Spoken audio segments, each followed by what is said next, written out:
My name is Ariana, and I am 29. I always thought family meant standing by each other through anything. That belief was put to the ultimate test when I chose to defend my best friend Jasmine's brother against false accusations. My own mother branded me as obsessive, forced me into therapy, and nearly destroyed my life. But sometimes the truth has a way of revealing itself in the most public of places. In this case, a courtroom.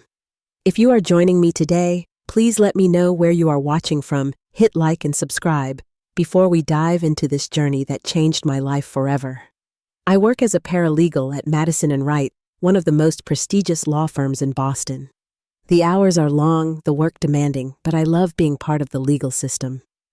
There is something deeply satisfying about helping people navigate the complexities of law when their lives depend on it. 8 years ago, during my sophomore year at Boston University, I met Jasmine Taylor in my constitutional law elective. I remember that day vividly. The professor had asked a particularly challenging question about the Fourth Amendment, and while everyone else sat in uncomfortable silence, Jasmine raised her hand and delivered an answer so articulate and passionate that even the professor was impressed. After class, I worked up the courage to introduce myself. "That was amazing," I said, approaching her as she packed up her notes. Jasmine looked up surprised. Her warm brown eyes crinkled as she smiled. "Thanks. I tend to get carried away when talking about civil liberties." "No, seriously. You made me see the issue in a completely different light." That simple conversation led to coffee, which led to study sessions, which eventually blossomed into the strongest friendship I have ever known. Over the years, our bond deepened through celebrations and hardships. When I landed my paralegal position, Jasmine was the first person I called.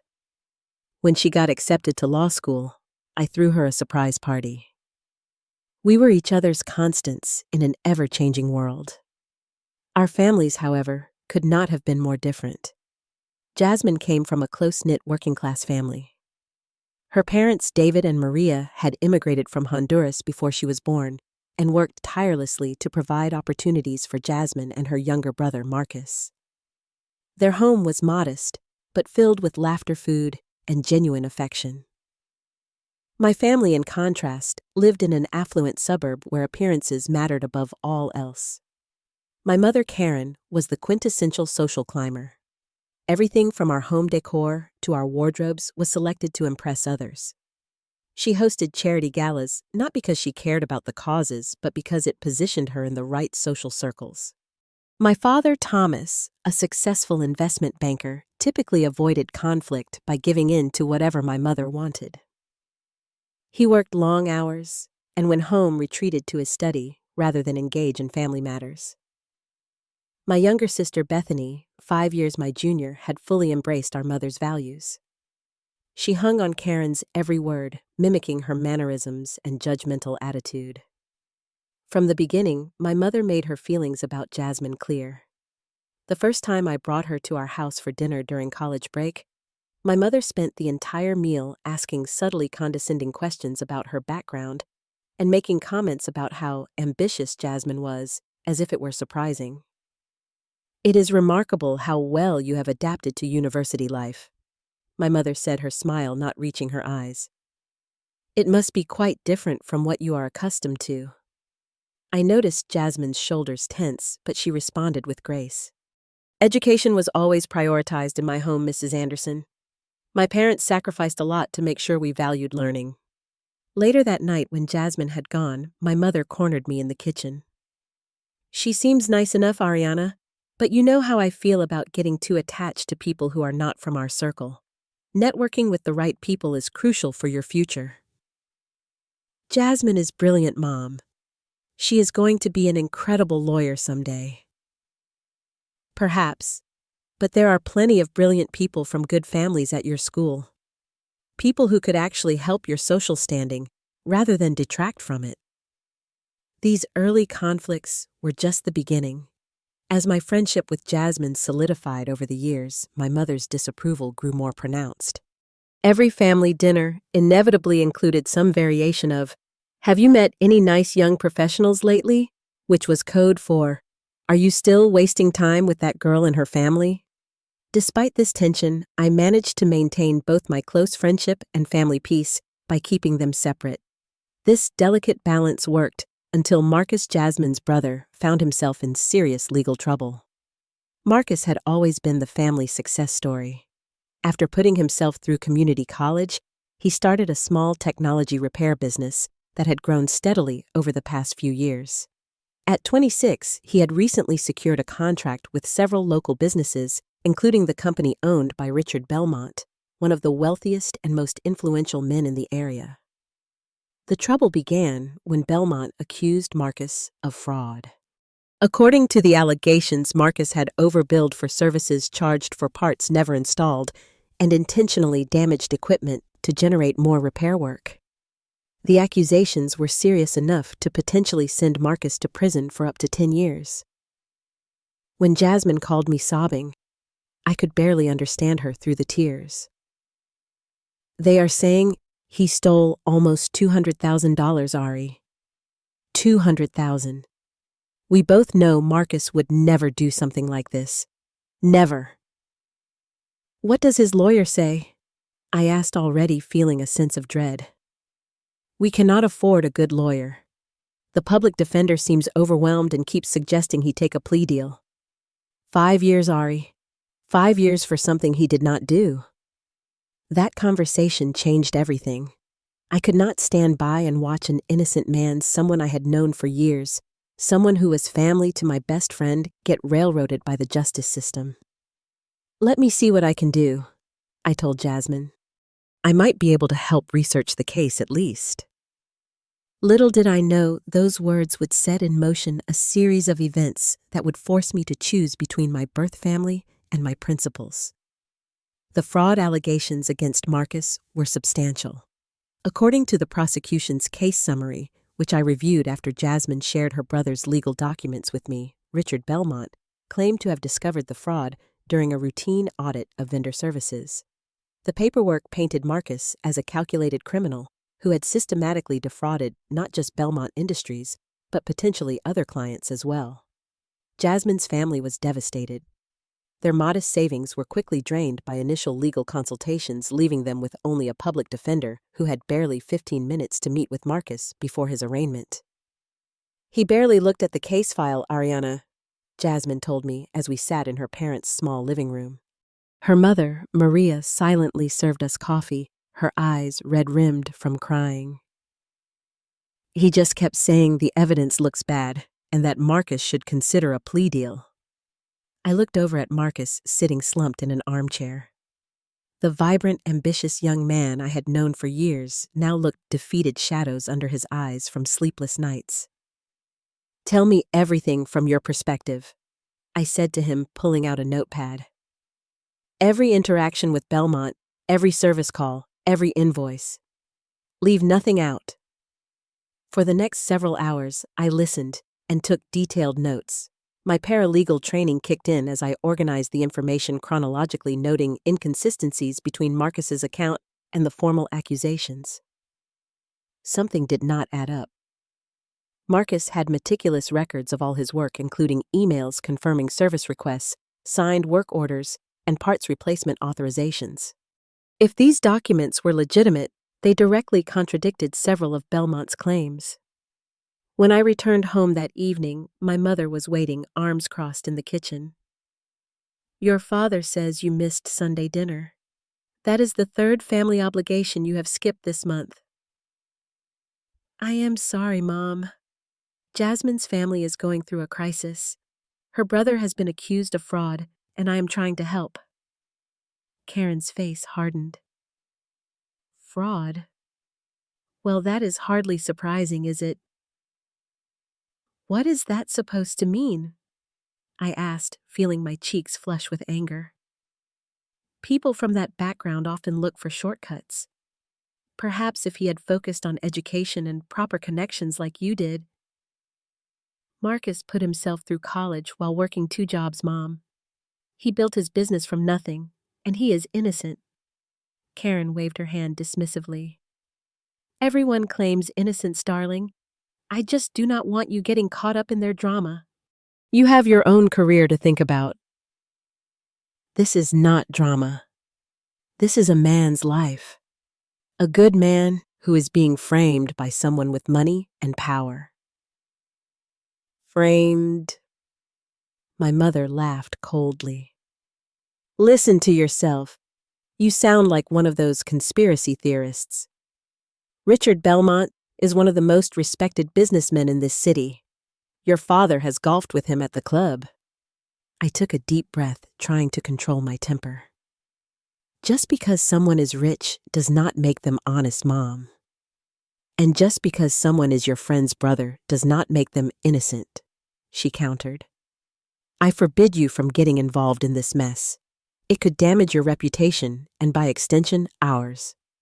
That was the first major confrontation, but far from the last. Despite my mother's forbidding, I continued helping Jasmine's family. Each night after work, I would review case documents, research similar fraud cases, and look for precedents that might help. A week into my research, I discovered something concerning. 3 other small business owners had been accused of similar fraud by Belmont in the past 5 years. All 3 cases had been settled out of court with the accused signing non-disclosure agreements. That pattern struck me as suspicious. Jasmine's desperation grew as Marcus's preliminary hearing approached. The lawyer says the prosecution has financial records showing discrepancies, she told me one evening. But Marcus swears the documents they are presenting do not match his originals. That revelation was the turning point. If someone had altered financial records, that was a serious criminal offense. I began dedicating even more time to the case, using my access at the law firm to research after hours and consult legal databases. When I mentioned my suspicions to my father during a rare moment alone, he initially seemed concerned. That does sound troubling, sweetheart. But are you sure you are not getting too invested in this? Your mother is worried about you. Dad, I am just trying to help an innocent person. Isn't that what you and Mom raised me to do? Stand up for what is right. Thomas sighed, rubbing his temple. Of course, but there are proper channels for these things. And your mother thinks you are spending an unhealthy amount of time on this. She says you look exhausted. Because I am working full-time and then researching this case. Of course I am tired, but that does not mean I am wrong. Just, try to see it from our perspective. We barely see you anymore, and when we do, all you talk about is this case. I could see I was losing him to my mother's influence. By the end of our conversation, he was gently suggesting that perhaps I should let the professionals handle it and focus on my own well-being. That night, I made a breakthrough.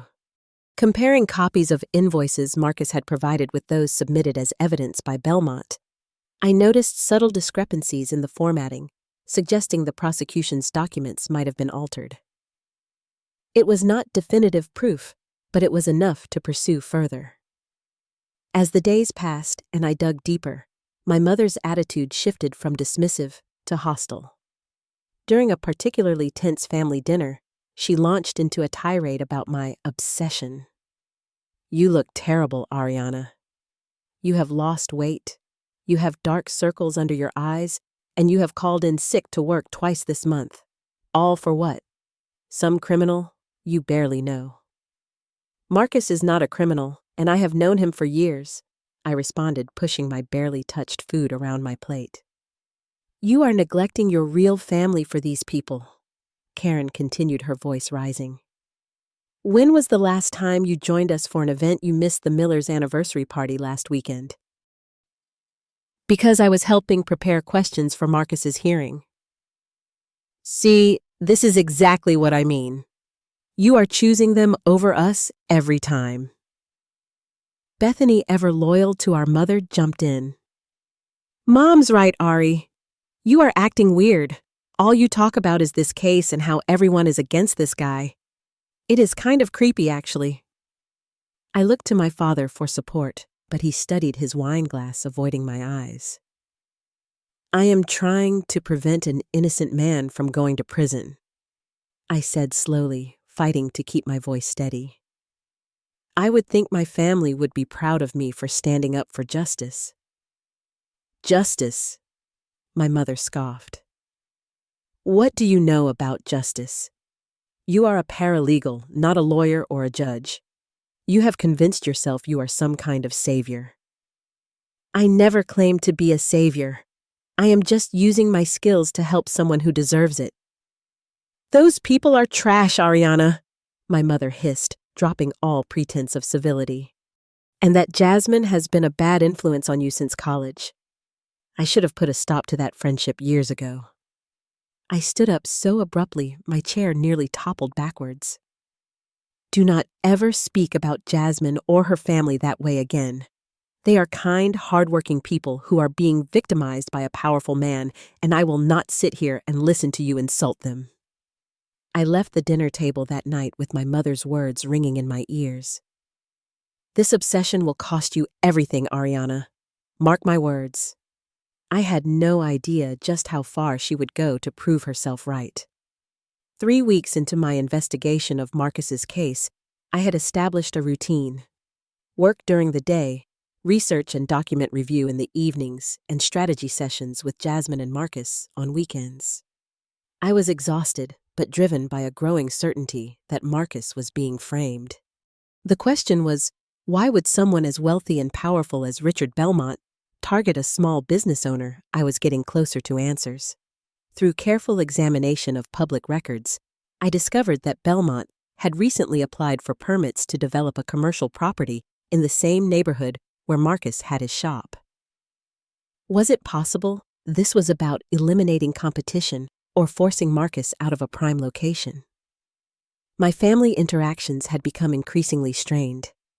I avoided going home when I knew my mother would be there, and our conversations, when unavoidable, were terse and formal. My father occasionally reached out with awkward attempts at reconciliation, but always with the underlying message that I should make peace with my mother by abandoning my efforts to help Marcus. What I didn't realize was that Karen had been systematically laying groundwork not just within our family, but among our extended relatives and social circle. She had begun telling anyone who would listen that she was concerned about Ariana's mental health and that I had become fixated on a criminal case to an unhealthy degree. The trap was sprung on a Thursday evening when I stopped by my parents' house to pick up mail that still came to their address. I opened the front door with my key and called out a cautious hello, hoping no one was home. Instead, I found an audience waiting in the living room, my mother, father, sister, and a middle-aged woman I didn't recognize, all seated as if for some kind of performance. Ariana, my mother said, her voice artificially gentle as she rose from the sofa. Please come in and sit down. We need to talk to you. Alarm bells rang in my head. What's going on? This is Dr. Winters. My mother indicated the stranger, a slim woman with steel-rimmed glasses and a neutral expression. She's here to help us. Help you. Help me with what? I remained standing by the doorway, adrenaline already coursing through my system.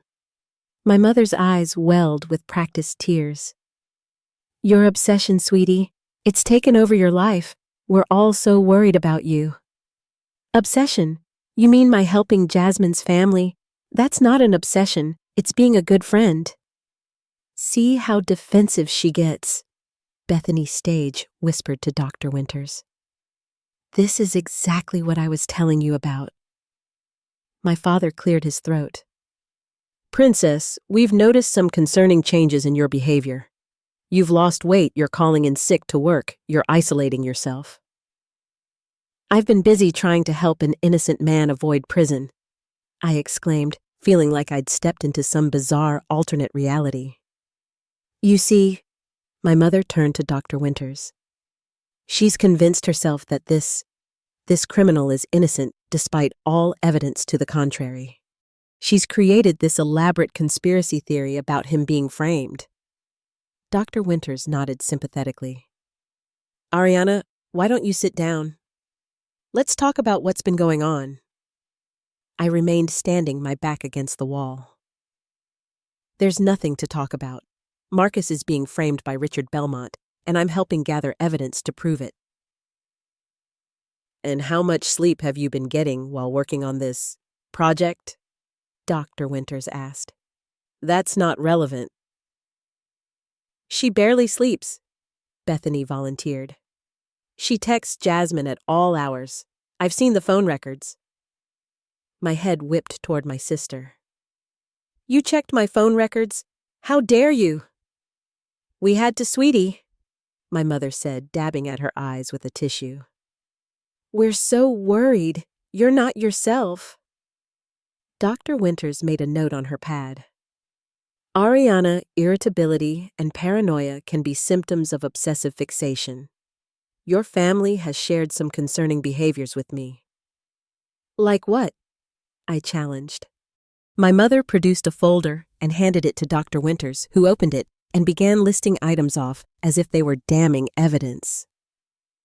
You've called in sick to work 4 times in the past month. I had legitimate reasons. You've lost approximately 10 pounds. I've been busy. You've withdrawn from family and social obligations. Because every time I see my family, they attack my character and the people I care about. You've been seen talking to yourself while reviewing documents. I process verbally sometimes when I'm working. That's not a crime. Dr. Winters looked up at me over her glasses.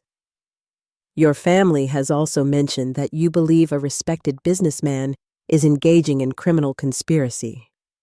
Would you say that's accurate? I felt a chill run through me as I realized what was happening. This wasn't an intervention. It was a character assassination. My mother had already convinced this therapist that I was delusional. Let me get this straight, I said slowly. You've all decided I'm mentally ill because I'm helping my best friend's brother prepare his legal defense. Because I'm tired and busy, because I believe that wealthy people can commit crimes. Honey, my father interjected. It's the way you talk about it, like it's some kind of crusade, like you alone can save this man when he has actual lawyers. Public defenders who are overworked and underpaid, who've spent less than an hour on his case. My voice rose despite my efforts to stay calm. Raised voice defensive posturing, Dr. Winters murmured as she wrote in her notepad. I turned to her. Are you seriously diagnosing me because I'm defending myself against ambush accusations? Ariana, my mother stepped forward. We want you to start seeing Dr. Winters twice weekly. She specializes in obsessive behaviors and can help you regain perspective. And if I refuse? The room went silent for a moment before my mother spoke, her voice suddenly cold and firm. Then we'll have to reconsider our support, financial and otherwise. I stared at her, disbelieving. You're threatening to cut me off for helping someone, for getting lost in a dangerous delusion, she corrected. Your father and I have discussed this at length. We'll continue paying your portion of rent and your health insurance as long as you're actively participating in treatment. This is unbelievable. I looked to my father, who couldn't meet my eyes. Dad, you're okay with this? We just want our daughter back, he said quietly. I turned to Dr. Winters.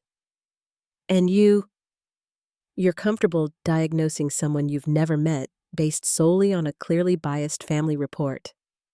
She had the grace to look slightly uncomfortable. I'm not making an official diagnosis yet, but I am concerned by what I'm hearing. Therapy would give us a chance to explore what's really going on. I looked around the room at my family, my mother's satisfied expression barely concealed by a mask of concern, my father's genuine but misguided worry, Bethany's smug superiority. I felt something break inside me, some fundamental trust that I hadn't even realized was still there. But I also thought of Marcus, of the evidence I'd been compiling of the preliminary hearing just weeks away. I couldn't abandon him now. Sometimes survival requires strategic retreat. "Fine," I said flatly. "I'll see Dr. Winters, but I'm not obsessed and I'm not delusional." My mother's shoulders relaxed. "Wonderful. You've made the right choice, darling." As they all exchanged relieved looks, I made mental calculations. I could pretend to recover from my supposed obsession while continuing to work on Marcus's case more discreetly. It would be difficult, but not impossible. The first therapy session with Dr. Winters 2 days later confirmed my suspicions. She had already formed her opinion based on my mother's narrative. "Your mother tells me you've always had a tendency toward fixation," she began after preliminary introductions. "She mentioned you became obsessed with competitive swimming in high school to the point of injury. I was dedicated to my sport and sprained my shoulder. That's hardly pathological. And then there was your focus on a particular professor in college." I almost laughed. "You mean my academic mentor who wrote my recommendation for law school? Being committed to academic excellence isn't a mental health issue."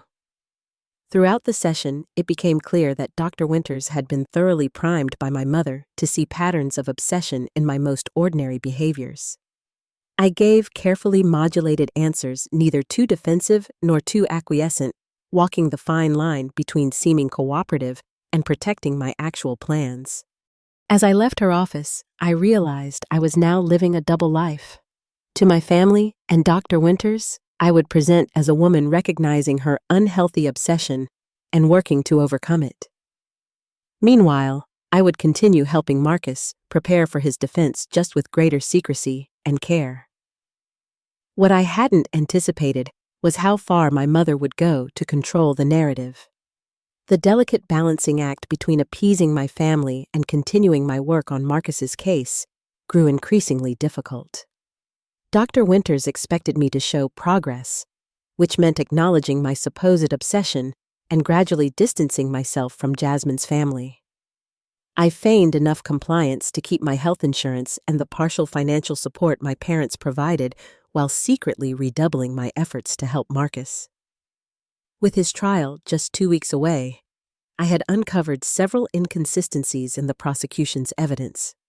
The most promising was a pattern of suspicious timing Belmont had filed for building permits in Marcus's neighborhood just days before discovering the alleged fraud. Additionally, 3 other small business owners in desirable locations had faced similar accusations from Belmont over the past 5 years, all resulting in financial ruin and forced relocation. I was working late at the office, cross-referencing property records with the dates of Belmont's fraud allegations, when my boss, senior paralegal Jennifer Walsh, stopped by my desk. "Ariana, do you have a minute?" Jennifer had always been kind and supportive, mentoring me since I joined the firm. The concern in her eyes immediately put me on alert. "Of course," I replied discreetly, minimizing the window on my computer. She closed the door to the small conference room before speaking. "I received a rather unusual call today, from your mother." My stomach dropped. "My mother called you about what?" "She expressed concern about your well-being, said you've been under psychiatric care, and that your doctor recommended reduced work responsibilities." Jennifer looked uncomfortable. "She suggested we should be monitoring your access to case files and databases." I felt the blood drain from my face. "She has no right to discuss my personal life with my employer." "I agree, which is why I wanted to speak with you directly. You've always been an exemplary employee, but I have noticed you seeming tired lately. Is everything all right?" For a brief moment, I considered telling Jennifer everything, but without concrete proof of Belmont's fraud, it would sound exactly like the delusion my mother had described. "I've been dealing with some family stress," I said carefully. "And yes, I've seen a therapist, but not for anything that affects my work performance. My mother is overprotective and has a tendency to catastrophize. Jennifer nodded slowly. I appreciate your candor. Just know that if you need to adjust your workload or take some time off, we can accommodate that. Thank you, but that won't be necessary. After Jennifer left, I sat in stunned silence. My mother had crossed a line, potentially jeopardizing my professional reputation and career. The realization that she would go this far to control me sent a chill through my body. As I packed up to leave, my phone buzzed with a text from an unknown number. It was Amanda Pierce, a casual acquaintance whose mother belonged to the same country club as mine. Hey, Ariana, just checking on you. Heard you've been going through a tough time. If you need someone to talk to about your breakdown, I'm here. Breakdown. I hadn't had a breakdown. With growing horror, I realized my mother had been spreading her narrative beyond my workplace, painting me as mentally unstable to our entire social circle. The next morning, I ran into my mother's closest friend, Susan Hamilton, at the local coffee shop. When she spotted me, her expression morphed into exaggerated sympathy. Ariana, darling, she cooed, approaching my table. Karen told me everything. Such a difficult time you're going through. But getting help is so important. We're all pulling for your recovery. Recovery from what exactly? I asked, keeping my voice level despite my racing heart. Susan lowered her voice to a stage whisper. The obsession, dear. The delusions about conspiracies. Karen says you've been having episodes of paranoia. Did she mention that the conspiracy involves a man whose innocence I'm helping to prove? Susan patted my hand condescendingly. That's exactly the kind of thing Karen warned us you might say. But don't worry, we all understand it's part of your condition. I pulled my hand away. I don't have a condition, Susan. What I have is evidence that Richard Belmont has framed multiple small business owners, including my friend's brother. Susan's smile tightened. Oh dear, I should let you get back to your coffee. Take care of yourself, Ariana. As she hurried away, I realized with sickening clarity what my mother had done. She had effectively discredited me in advance. Anything I said about Marcus's case would be dismissed as the ravings of an unstable mind. That evening, I confronted my mother at their house, finding her alone in the kitchen preparing dinner. How dare you call my boss? I said without preamble. And what have you been telling people about me having a breakdown? Karen barely looked up from the vegetables she was chopping. I'm doing what any concerned mother would do, making sure you're not overextending yourself while you're unwell. I'm not unwell, and you've undermined my professional reputation possibly permanently. Don't be dramatic. I simply informed relevant people about your condition so they can support your recovery. There is no condition, no delusion. Marcus is innocent, and I have evidence suggesting Belmont has done this before to acquire property. My mother set down her knife with exaggerated calm. This is exactly why you need help, Ariana. You've constructed this elaborate fantasy to justify your unhealthy attachment to Jasmine's family. It's not a fantasy. I have documentation. Documentation you've likely misinterpreted in your current state. I took a deep breath, trying to rein in my anger. Mom, why are you doing this? Why is it so hard to believe that I might be right about this case? Because you're throwing away everything we've built for you. Your reputation, your career prospects, your social standing. All for people who will never be able to reciprocate what you're sacrificing. Not everything is about social climbing or reciprocal benefits. Sometimes it's just about doing what's right. And who decided what's right in this situation? You based on what authority? Based on evidence and basic human decency? My mother's face hardened. I've heard enough. Your father and I have discussed this and we've made a decision. Until you commit fully to your treatment and cease all contact with Jasmine's family, you are no longer welcome in this house. I stared at her, momentarily speechless. You're kicking me out, your own daughter. We're establishing necessary boundaries. You can return when you're thinking clearly again. I am thinking clearly. Clearer than I have in years, actually.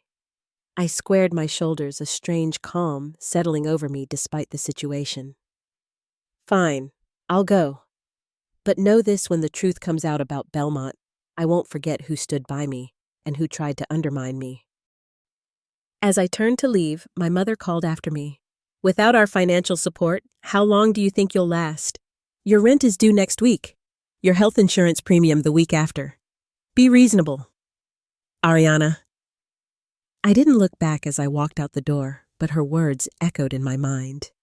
She was right about one thing: my financial situation was precarious.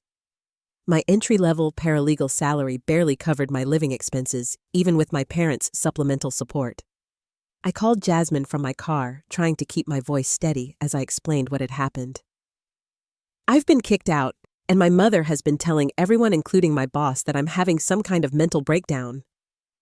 Oh my God, Ari, that's terrible. Where are you going to stay? I don't know yet. Maybe a hotel until I figure things out. There was no hesitation in Jasmine's response. No way. You're coming to stay with me. I have that pull-out couch, remember? It's not fancy, but it's yours for as long as you need it. Jasmine, I can't impose like that. Your family is already dealing with so much. Are you kidding me? After everything you've done for us, for Marcus, your family, Ari. And family takes care of each other. Real family, not the kind that throws you out for doing the right thing. That night, as I lay on Jasmine's somewhat lumpy, pull-out couch surrounded by hastily packed belongings, I hit my emotional rock bottom. The weight of everything crashed down on me. My mother's betrayal, my father's passivity, my sister's complicity, my potentially damaged professional reputation, my precarious financial situation, and the enormous responsibility of helping prove Marcus's innocence. For the first time since this ordeal began, I allowed myself to cry, muffling my sobs with a pillow so as not to wake Jasmine. What if I was wrong? What if I had thrown away my family relationships and jeopardized my career for nothing? What if we couldn't prove Marcus's innocence despite all our efforts? The next morning, I woke to a text from my boss asking me to come in early for a meeting. With a sense of dread, I dressed in one of the few professional outfits I'd managed to grab from my apartment and headed to the office. Jennifer was waiting in her office, her expression grave. Ariana, I've received some concerning feedback about your performance lately. Several colleagues have noted that you seem distracted, and there were errors in the Danforth case filing you prepared last week. I apologize for the errors. It won't happen again, I said, my mind racing. Was this my mother's influence or legitimate criticism? Additionally, Jennifer continued, there's the matter of after-hours use of firm resources. Our IT department flagged unusual database searches coming from your login credentials. My heart sank. I had been careful, but evidently not careful enough. The firm has a policy about using our resources for non-client matters, Jennifer said, especially our legal databases and research tools. I understand. It won't happen again. Jennifer sighed. Ariana, I value your work. You're one of our most promising paralegals, but I need to know what's going on. Your mothers call these performance issues the database searches. They all point to something serious. In that moment, I made a decision. If I was going to lose everything anyway, I might as well do it with integrity. I've been helping my best friend's brother prepare his defense against fraudulent charges brought by Richard Belmont. I believe he's being framed, and I've found evidence suggesting Belmont has done this before to other small business owners when he wanted their property. To my surprise, Jennifer didn't immediately dismiss my explanation. Richard Belmont, of Belmont Industries. She leaned forward. What kind of evidence? Pattern recognition mainly. 3 other small business owners accused of similar fraud in areas where Belmont later developed property, discrepancies in financial records, suspicious timing of fraud allegations coinciding with property acquisition attempts. Jennifer was silent for a long moment. You know this firm represents several of Belmont's competitors, right? I hadn't known that. No, I work primarily on personal injury cases. Well, we do. And if what you're suggesting is true, it would be of significant interest to our corporate clients. She tapped her pen thoughtfully against her desk. I can't condone unauthorized use of firm resources, Ariana, but I also can't ignore potential evidence of fraud that might impact our clients. She made a decision. Here's what we're going to do. You'll be placed on a performance improvement plan for the database issue. That's official and goes in your file. Unofficially, I want you to bring me everything you found on Belmont, and I'll have one of our corporate attorneys review it. If there's merit to your concerns, we might be able to help your friend's brother more effectively than you could alone. I couldn't believe what I was hearing. You're not firing me. Not today, Jennifer said with a small smile. But let's be clear, no more unauthorized research, and I expect your regular work to be back to its usual impeccable standard. Absolutely. Thank you, Jennifer. As I left her office, I felt a glimmer of hope for the first time in weeks. Maybe I hadn't thrown everything away after all. And just maybe we had a real chance at exposing Belmont's scheme and clearing Marcus's name. That afternoon, I received a text from an unknown number. It was from Marcus's public defender, whom I'd been sharing research with. Found something big. Check your email. Might be the smoking gun. I rushed to my computer and opened the email to find scanned copies of original invoices from Belmont Industries' accounting department obtained through discovery. Side by side with the allegedly fraudulent invoices attributed to Marcus, the differences were subtle but unmistakable. The documents Belmont claimed were fraudulent showed signs of digital manipulation. The smoking gun was a pixel-level inconsistency in the document headers that could only be explained by digital tampering. I forwarded the email to Jennifer with a simple message. This is what we've been looking for. Her response came within minutes. My office, now. The morning of Marcus's trial dawned crisp and clear, belying the storm of anxiety churning inside me. In the 2 weeks since discovering the doctored financial records, we had assembled a compelling case suggesting not just Marcus's innocence, but Belmont's guilt in framing him and others. Jennifer had connected us with Adam Reeves, a seasoned corporate attorney from our firm, who specialized in fraud cases. After reviewing our evidence, he had agreed to take over Marcus's defense pro bono, recognizing the potential impact a victory could have on other cases involving Belmont Industries. As Jasmine and I walked up the courthouse steps, she squeezed my hand. Whatever happens today, Ari, I want you to know that what you've done for my brother, for my family, there aren't words. Let's just hope it's enough, I replied, my stomach nodding as we approached the imposing building. Inside the courthouse, we found Marcus and Attorney Reeves reviewing notes in a small conference room. Marcus looked up when we entered, his face showing the strain of the past months, but with a new undercurrent of cautious hope. Ariana.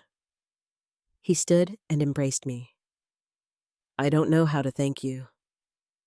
Thank me when we win, I said, trying to project confidence I didn't entirely feel.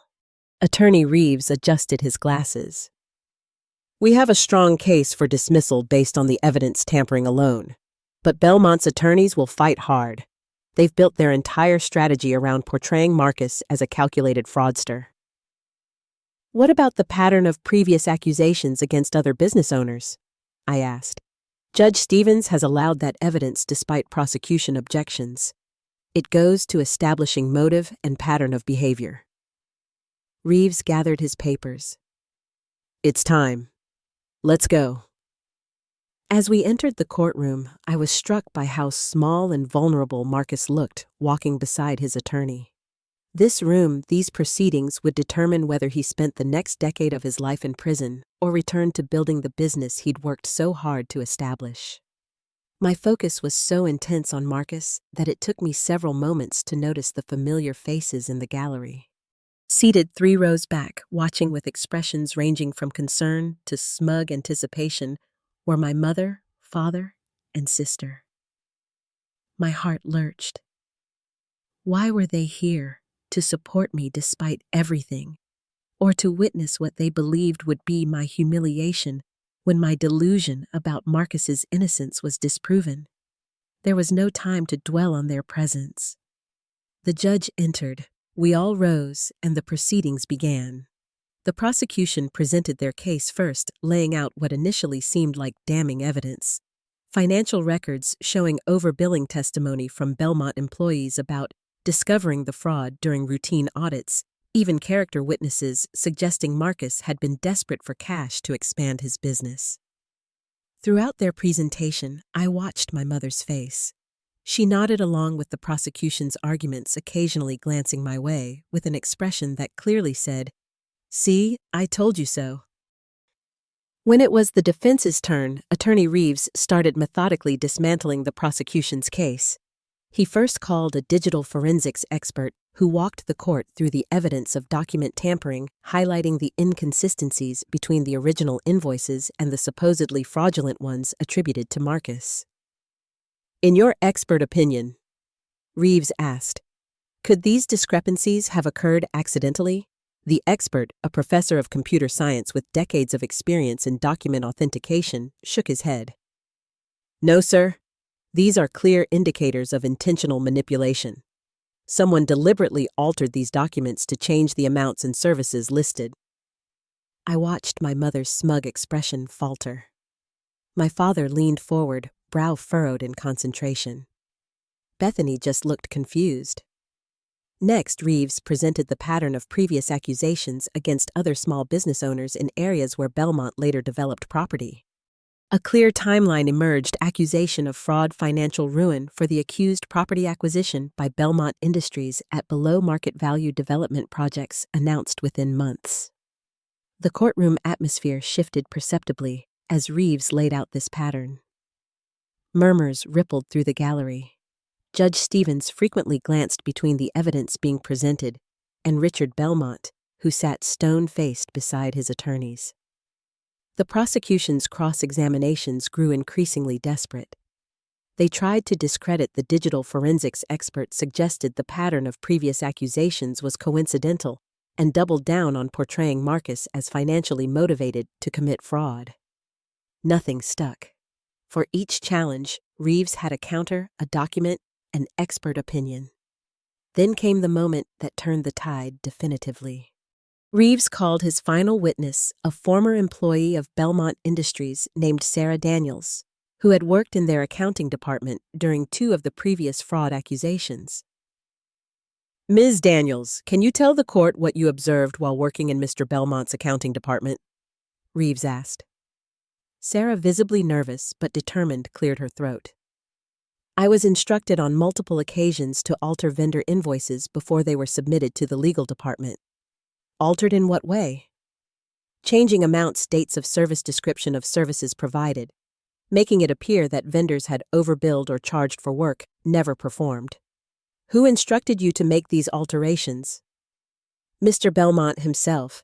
He said it was a cost-saving measure, and that these small businesses would never have the resources to fight back effectively." "Did you retain any evidence of these instructions?" Sarah nodded. "I kept emails, and I saved copies of both original and altered documents on a personal drive. I knew it was wrong, but I was afraid of losing my job if I spoke up." The prosecution objected vehemently, claiming this testimony was irrelevant to the current case, that the witness had her own grudge against Belmont Industries, that her evidence couldn't be verified. Judge Stevens overruled them. "The witness's testimony goes directly to establishing a pattern of behavior relevant to the current allegations. I'll allow it." As Sarah's testimony continued with email evidence displayed on the courtroom screens, I glanced back at my family. My mother's face had gone pale, her lips pressed into a thin line. My father looked genuinely shocked. Bethany stared at the evidence with wide eyes, her certainty visibly crumbling. The final nail in the prosecution's coffin came during Reeves's cross-examination of Richard Belmont himself. After establishing a timeline of property acquisitions following fraud allegations, Reeves confronted Belmont directly about the doctored documents. Mr. Belmont, can you explain why the financial records your company submitted as evidence show clear signs of digital manipulation? I'm not a computer expert, Belmont replied stiffly. Our accounting department handles all documentation. And yet Ms. Daniels testified that you personally instructed staff to alter documents. Were you lying then, or are you lying now? Objection, the prosecution attorney shouted. Withdrawn, Reeves said smoothly. Mr. Belmont, is it merely coincidental that every business owner you've accused of fraud happened to occupy property you later acquired for development? I own numerous properties. Some correlation is inevitable. And is it also coincidental that you applied for building permits in Mr. Taylor's neighborhood just 3 days before discovering his alleged fraud? Belmont's composure cracked. Those businesses were failing anyway. I merely accelerated the inevitable while recouping my losses. A gasp rippled through the courtroom. It wasn't a full confession, but it was damning nonetheless. Belmont's attorneys immediately called for a recess, but the damage was done. When court resumed 30 minutes later, the prosecution made an unexpected announcement. Your Honor, in light of new evidence and witness testimony, the state moves to dismiss all charges against Marcus Taylor. Judge Stevens nodded gravely. Motion granted. Mr. Taylor, you are free to go. This court will be referring this matter to the district attorney's office for investigation into potential charges against Belmont Industries and Mr. Richard Belmont personally. The gallery erupted in murmurs and exclamations. Jasmine broke into tears beside me, clutching my arm. Marcus stood stunned for a moment before embracing his attorney. As people began filing out of the courtroom, I locked eyes with my mother across the room. For once, her perfect composure had abandoned her. She looked shaken, uncertain, almost small. My father placed his hand on her shoulder, whispering something in her ear, but she shook him off and started walking toward me. I braced myself for accusations for some new twist on how I had been wrong, despite all evidence to the contrary. Instead, she stopped a few feet away, studying my face as if seeing me for the first time. Well, she said finally, her voice strained. It seems you were right about the Taylor boy. It wasn't an apology, not even close, but from Karen Anderson, it was as near to an admission of error as I'd ever witnessed. Yes, I replied simply. I was. Your father and I would like you to come home. Now that this situation is resolved, we can put it behind us and move forward as a family. I stared at her momentarily speechless. After everything she'd done, the betrayal, the lies, the attempts to discredit me professionally, she expected me to simply return to the fold as if nothing had happened. No, I said the word surprisingly easy to pronounce. I won't be coming home. Karen's eyes widened. Don't be ridiculous, Ariana. Where will you live? How will you manage financially? I'll figure it out. Just like I figured out that Marcus was innocent despite everyone telling me I was delusional. Ariana. My father approached his expression genuinely remorseful. I owe you an apology. I should have listened to you, supported you. I knew in my heart you wouldn't stake your reputation on something unless you truly believed in it. But you didn't stand up for me, Dad. You let Mom label me as mentally ill, spread rumors about me having a breakdown, and try to sabotage my career. Thomas flinched. I was wrong. Terribly wrong. Please give me a chance to make it right. I felt Jasmine beside me, a steady presence. Behind her, Marcus stood with his parents, all watching this family drama unfold with concerned expressions. I need time, I told my father. This isn't something I can just get over immediately. Of course. He nodded quickly. Take all the time you need. Just know that I'm truly sorry, and I want to rebuild our relationship, whatever that looks like. My mother's lips thinned at this independent stance from my father, but she remained silent. Bethany approached next, her usual confidence diminished. Ari, I didn't understand what was happening. Mom said you were sick, that you needed help, and I believed her. You could have asked me, Bethany. You could have listened to my side instead of checking my phone records and reporting back to Mom. She looked down. I know. I'm sorry. As my family stood awkwardly before me, Jasmine's mother, Maria, approached, touching my arm gently. Ariana, we're having a celebration dinner tonight for Marcus. You must join us. You are the reason he is free today. I smiled at her. I wouldn't miss it. The contrast couldn't have been clearer. One family had embraced me, trusted me, and valued my help despite having far fewer resources and facing much greater challenges. The other had prioritized appearances and control over truth and support. As we left the courthouse, my mother called after me. This doesn't change anything about your condition, Ariana. One correct conclusion doesn't erase your obsessive behavior. I turned back. You're right, Mom. This changes nothing about me. I was always the person who would stand up for truth and justice, even at personal cost. The only thing that's changed is that now everyone knows it. The months following Marcus's exoneration brought profound changes to many lives, including my own. The district attorney's office launched a full investigation into Richard Belmont's business practices, uncovering a pattern of fraud and intimidation stretching back nearly a decade. 3 former business owners came forward with similar stories of being framed and financially ruined, leading to multiple criminal charges against Belmont and several of his executives. For Marcus, vindication meant the opportunity to rebuild his business. With his reputation restored, he not only regained his former clients, but attracted new ones impressed by his integrity in the face of such adversity. 6 months after the trial, his technology repair service had expanded to a second location, and he had hired 2 additional technicians to meet growing demand. My professional life took an unexpected turn for the better. Jennifer and the partners at Madison and Wright were impressed by my investigative skills and ethical stance. I was promoted from paralegal to a newly created position as a fraud investigation specialist with a substantial salary increase that freed me from financial dependence on my parents. You have a gift for spotting patterns and inconsistencies that most people miss, Jennifer told me during my performance review. And more importantly, you have the courage to pursue the truth, even when it's inconvenient or unpopular. My personal relationships underwent equally significant transformations. I continued living with Jasmine for several months, our friendship deepening through shared experience. Her family embraced me as one of their own, including me in holidays, Sunday dinners, and family celebrations. With them, I found a warmth and acceptance based on who I was, rather than who I was expected to be. My relationship with my own family evolved more slowly and painfully.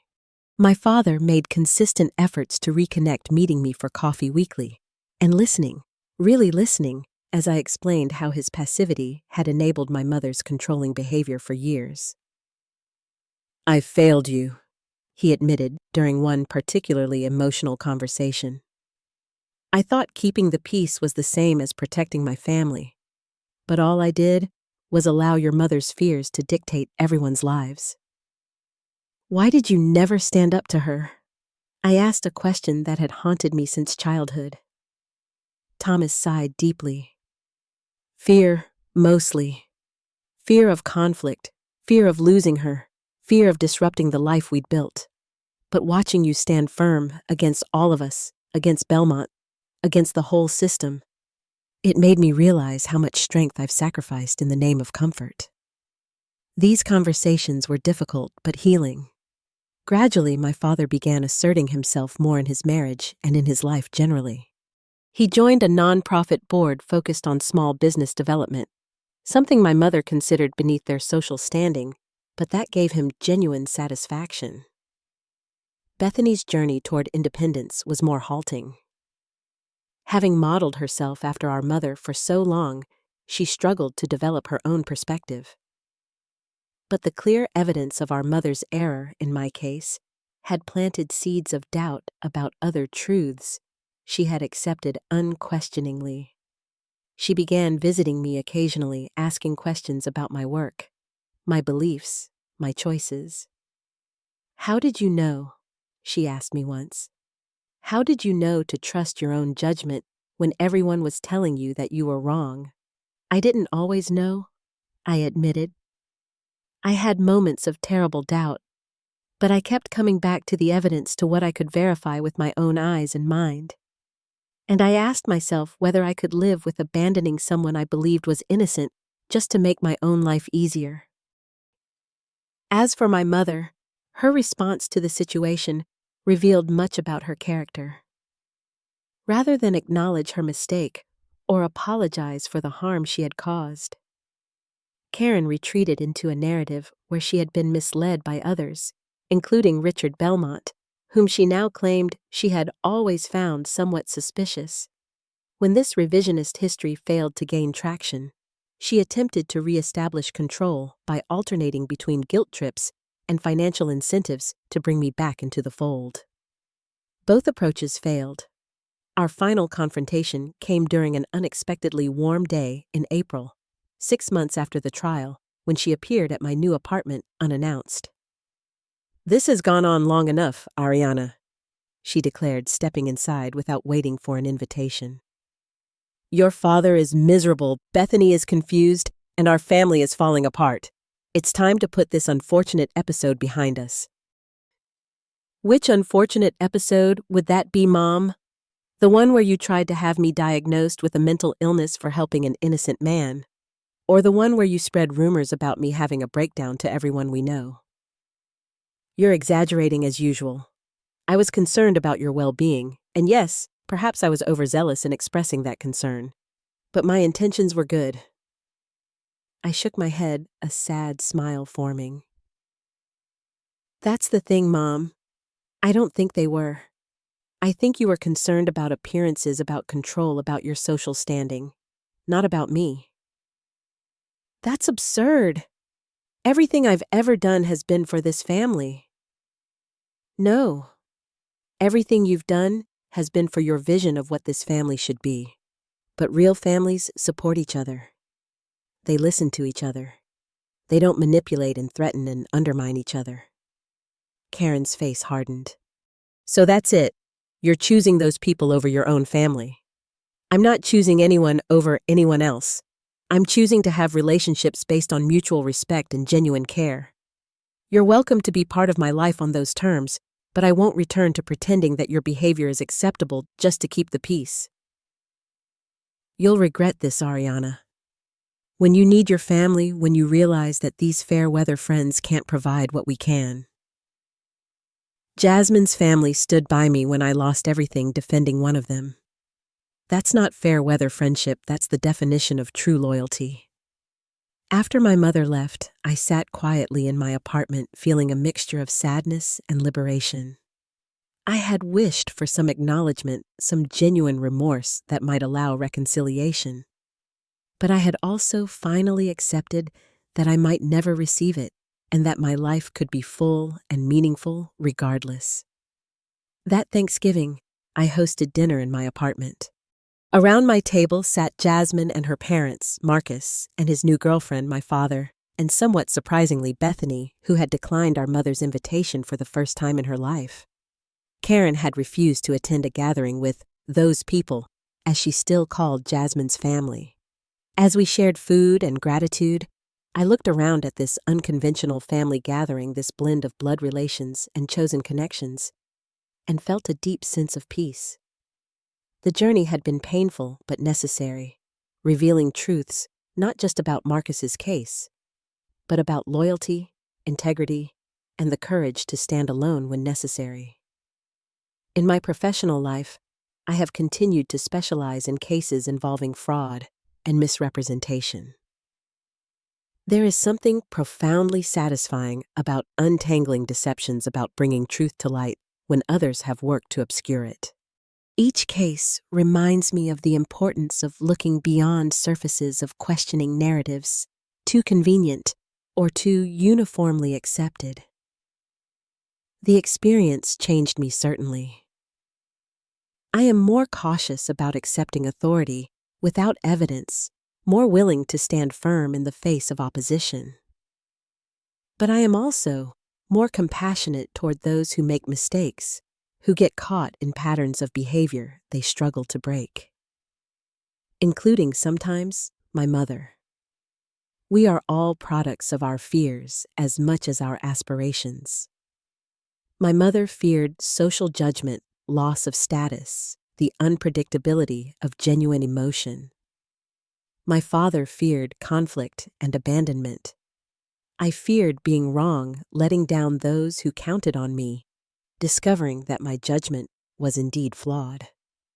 But walking through those fears, rather than around them, is how we grow. Standing for truth, especially inconvenient truth, is rarely the easy path, but it is ultimately the one that allows us to live with integrity. And finding family, whether through blood or choice, who support that journey, is perhaps life's greatest blessing. So I ask you, when faced with a choice between comfortable conformity and difficult truth, which would you choose? Have you ever stood alone for something you believed in, even when those closest to you doubted? I'd love to hear your stories in the comments. And if this journey resonated with you, please like and subscribe to join our community of truth seekers. Thank you for listening, and remember, the hardest paths often lead to the most beautiful destinations.